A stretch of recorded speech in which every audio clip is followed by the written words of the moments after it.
Bonjour et bienvenue dans la corde à gratter. Dans ce nouveau format que j'essaierai de sortir le plus régulièrement possible, on va parler à chaque fois d'un fabricant de guitares différent. Et aujourd'hui, on va parler des guitares Wandré, qui sont des guitares assez spéciales.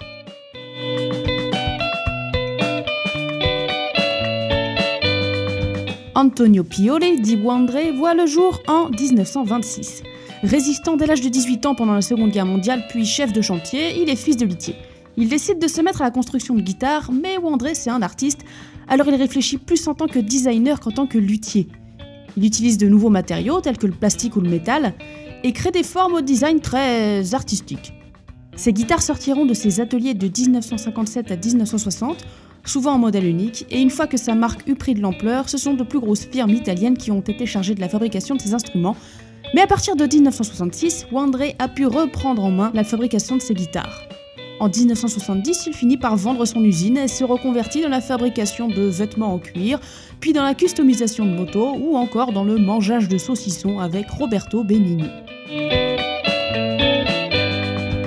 La légende raconte que Wandré aurait créé sa première guitare après une nuit de fièvre terrible, durant laquelle il serait passé proche de la mort. Pendant cette fièvre, une guitare lui serait apparue et il aurait du coup créé un truc dans ce genre-là, la Wandré Rock Oval. C'est sûrement la guitare la plus emblématique de la marque et qui fera même bugger Bob Dylan. On a aussi la Bibi, inspirée des formes de Brigitte Bardot et qui serait la première guitare à être sortie de ses ateliers. La Bikini, tout droit sortie d'on ne sait pas trop où, avec son ampli intégré. Ou encore la Wade, avec son corps en fibre de verre noirci à la bougie et son ouïe en plastique. Ces guitares sont probablement les plus originales de l'époque et c'est un peu ce qui le mènera à sa perte. Trop d'originalité tue l'originalité.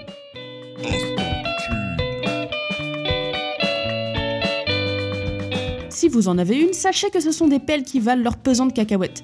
Ces guitares se vendent en général entre 1000 et 20 000 euros pour les plus rares. Et si cette marque vous plaît, sachez que vous n'êtes pas les seuls. Mathieu Chédid et Yarol Poupeau en auraient utilisé, mais je n'ai pas trouvé de preuves visibles de ça.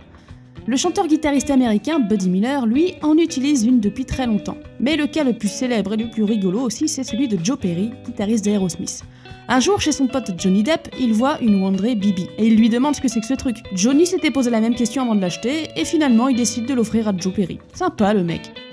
J'espère que ce nouveau format vous plaît, je vais essayer de vous en proposer le plus régulièrement possible. Alors abonnez-vous si ce n'est pas déjà fait. N'hésitez surtout pas à vraiment partager à fond et à lâcher un petit pouce bleu ou à me dire ce que vous pensez de ce format et de ces guitares en commentaire. Vous pouvez aussi me rejoindre sur les réseaux sociaux. On se retrouve très vite pour de nouvelles épopées guitaristiques. À bientôt!